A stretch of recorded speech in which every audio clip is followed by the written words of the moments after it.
Injured, bad season, lost all your speed. Nobody talks about after the injury, when you're there alone on the track, touching your hamstring, putting some ice on it, but nobody tells you how to actually get better. Nobody tells you how to come back. They just say get well soon, but that's it. Now you're left with the injury that you gotta deal with. And you're still thinking, is my dream still valid? Can I really make it? That's what you're thinking at the moment.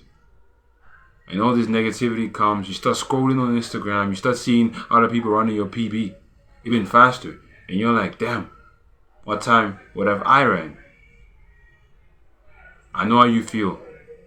I've been in the same situation, suffering from a grade 1 to a grade 2 injury at the start of the season and still having to participate in a race.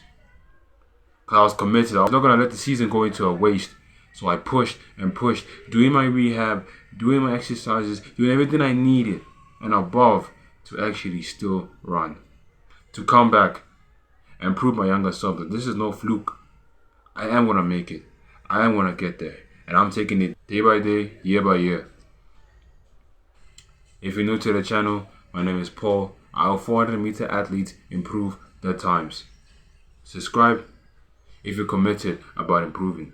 In this video, I want to give you my comeback season. If you're suffering a similar or you just lack speed and you actually want to rebuild, this is a system that you should use. Nobody told you this before. Everybody lied to you about how to actually come back. This is the real system that has been tested by me and a couple of my friends, and they have came back stronger than ever. I want to get to it.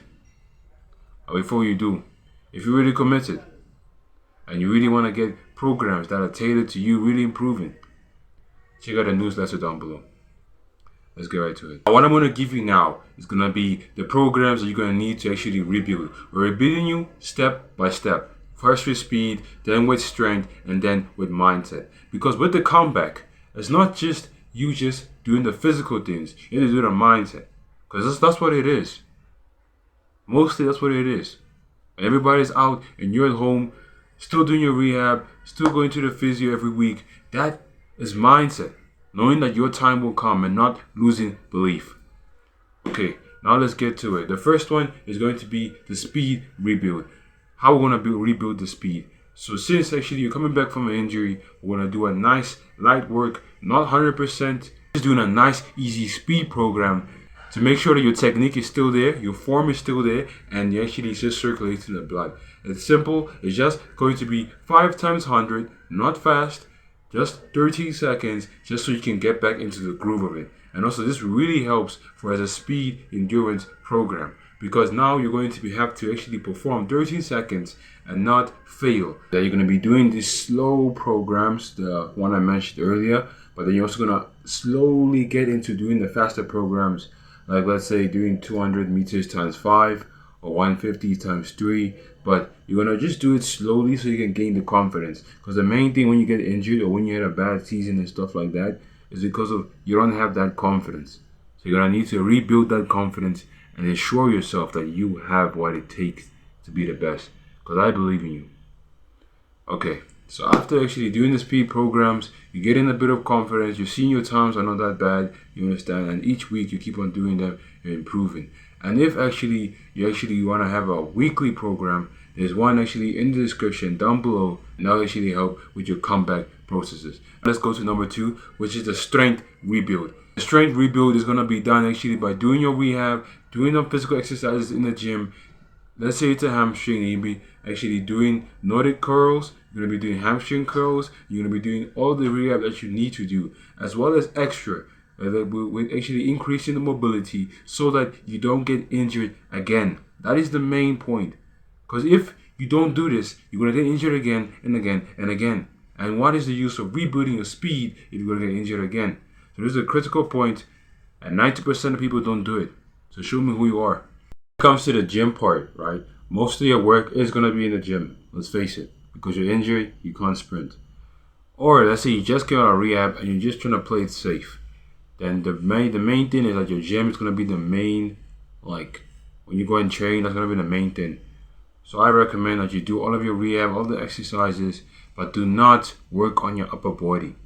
Do not like say, no, let me work on my upper body. But the main thing is, do not get carried away and start working on parts that are not necessary for your sprinting. That is a key point that I have to actually add. Because some people get carried away and say, let me start working on my arms, let me work on my physique. No. Still focus. You are an athlete. A bodybuilder and an athlete is two different things. So I recommend that you still focus on your rehab. You only focus on that, and you focus on things that are really going to make you explosive and really give you power that translate to sprinting. Now we're going to number 3. So the third tip, as I mentioned, is going to be the mindset. So the mindset is going to be you actually doing visualization to actually believe in yourself, and also like understanding that this is part of the game. This is athletics. You're gonna get injured. You're not gonna get injured. It happens. Some seasons good, some seasons bad. All you're gonna do is just focus on your inputs, focus on what you can do, and the rest will come. So you have to keep that message in your mind, knowing that your time will come and everything takes time. You cannot rush greatness. So yeah, guys, that is tip number 3. Just believing in yourself and knowing that you will achieve that. If you actually like the video, then you can actually hit the like button, subscribe, so you can actually join the family, and I'll see you guys in the next one. Remember, always strive to achieve your goal self.